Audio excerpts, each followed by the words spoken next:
Super fresh at hot off the press. Artista update para sa inyong mga beshi. Para kay Alex Gonzaga, isang bonggang Christmas party ang naganap para sa kanyang Team Alex. Umaapaw ang food sa kanilang handaan mula sa masasarap na chicken, pasta, at dessert na parang buffet sa hotel. Siyempre, hindi mawawala ang pag-games na super saya. Lalo na nang todo cheer si Konsehal Mikey kay Ate Nene sa paghampas sa sahig.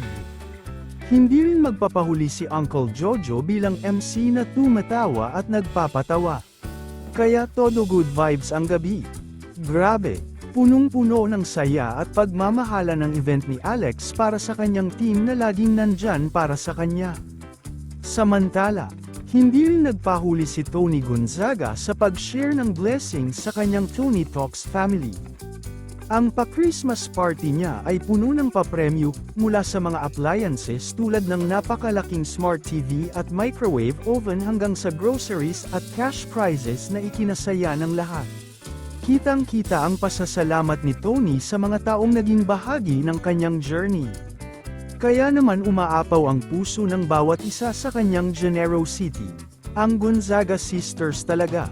Grabe kung magpasaya at magbigay ng blessings sa kanilang mga mahal sa buhay.